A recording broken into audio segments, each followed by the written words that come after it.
le tableau qui est une peinture à l'huile par flottaison.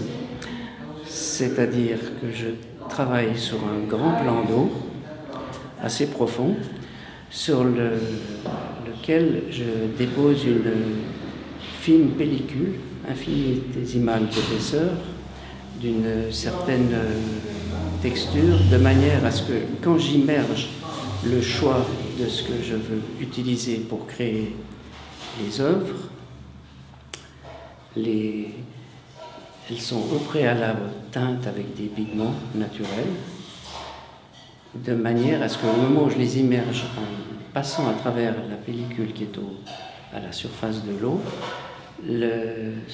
son image se détache en gardant y compris les ombres et les couleurs que j'ai prévues d'abord sur le choix des œuvres choisies.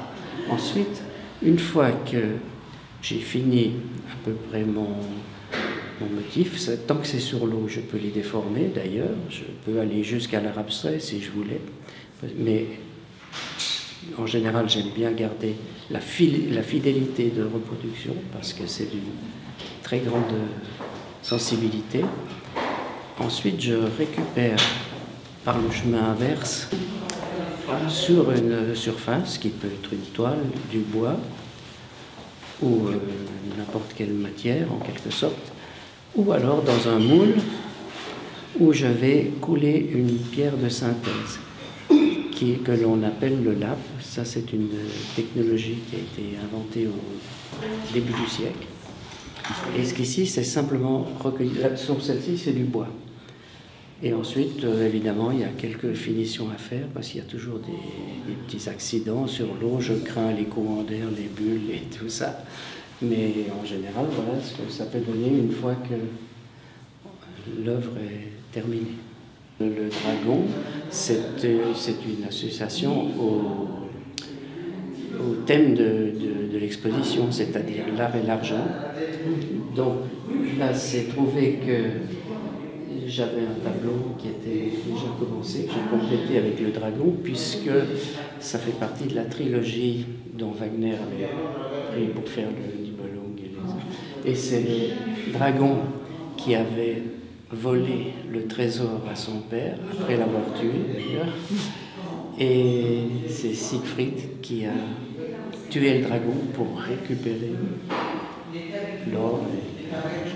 D'où, évidemment, ça ne saute pas aux yeux si on ne connaît pas l'histoire.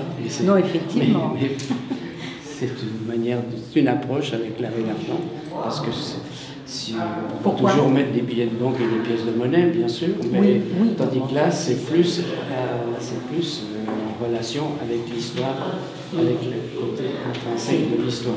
Oui, c'est mythologique. C'est mythologique, oui.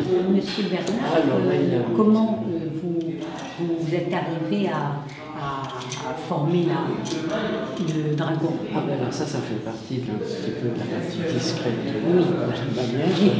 Mais j'ai utilisé un matériau qui, de manière à ce que je l'immerge, d'abord je pouvais le tourner dans les sens que je voulais, et en plus de ça, contrairement aux autres supports qui étaient au fond, qui étaient plus rigide, si je puis dire, celui-ci était assez flexible et même la tête s'est créée un petit peu d'elle-même. J'ai dû quand même la compléter et la terminer pour qu'on soit sûr que ce soit bien un dragon, y compris les flammes.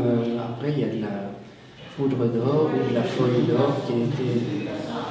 C'est des relons. Voilà. Et par chance, j'avais une baguette